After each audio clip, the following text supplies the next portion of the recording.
শীত মানেই হচ্ছে খাওয়া দাওয়া আর ঘোরাঘুরি করা। আর এই শীতেতে আমাদের প্রত্যেকের রান্নাঘরেই কম বেশি মজাদার মজাদার রান্না হয়ে থাকে। তো সেরকমই একটা মজাদার রান্না আপনাদের সাথে আজকে শেয়ার করব। তাহলে চলুন দেখতে থাকুন। এখানে আমি মোটামুটি ওই 4টে বড় সাইজের গাজর নিয়ে নিয়েছি। আর গাজরগুলোকে আমি খুব ভালো করে গ্রেট করে নেব।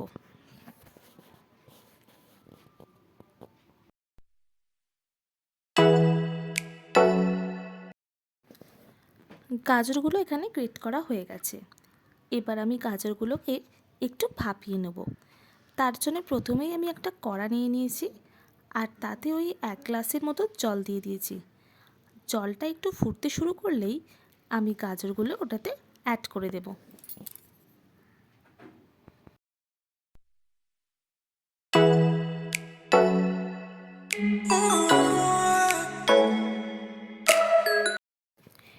এবার আমি গাজরের জলটাকে একটা ছাঁকনির সাহায্যে খুব ভালো করে ঝরিয়ে নেব।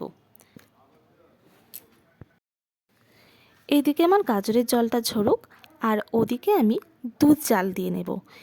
এখানে আমি মোটামুটি ওই 1/2 লিটারের মতন দুধ নিয়ে নিয়েছি। আর দুধটাকে খুব ভালো করে ফোটাবো আর ঘন করব।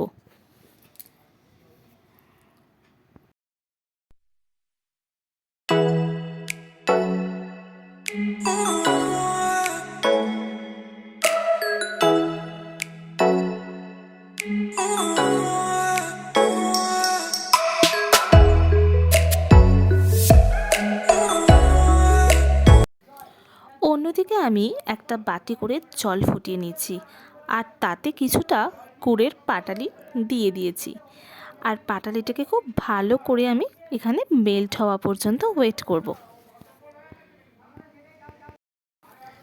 পাটালিটা এখানে মেল্ট হয়ে গেছে আর ওদিকে আমার গাজরের জলও পুরো ঝরে গেছে। এবারে আমি মেন রান্নাতে যাব। তার জন্যই কড়াতে আমি প্রথমে দিয়ে দিলাম 1 চামচ ঘি, ওই 1 থেকে 1.5 চামচের মতন। আর ঘিটাকে খুব ভালো করে নাড়াচাড়া করে আমি এখানে দিয়ে দেব কাজু কিশমিশ। কাজু কিশমিশটাকে খুব ভালো করে ভেজে নিতে হবে। কাজু কিশমিশটা ভাজা হয়ে গেলে জল ঝরানো গাজরটা দিয়ে দেব। আর এটাকে খুব ভালো করে নাড়াচাড়া করতে হবে ঘিয়ের মধ্যে।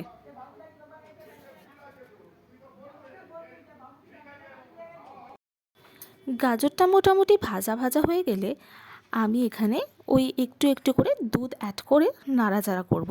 আমি এখানে সব দুধটা একবারে অ্যাড করিনি, আমি অল্প অল্প করে দিয়েই নাড়াচাড়া করছি। আর তাতে শুকিয়ে গেলে আর একটু দরকার পড়লে আবার দেওয়া যাবে।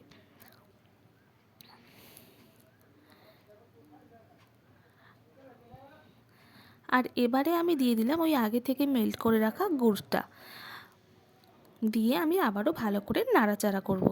আর এখানে আমি কিন্তু পাউডার দুধও ইউজ করেছি টেস্টটা একটু ভালো হওয়ার জন্য। তো এটা আপনারা চাইলে ইউজ করতেও পারেন, নাও পারেন, এটা অপশনাল। এবার আমি পাউডার দুধটা দিয়ে খুব ভালো করে আবারও নাড়াচাড়া করে নেব।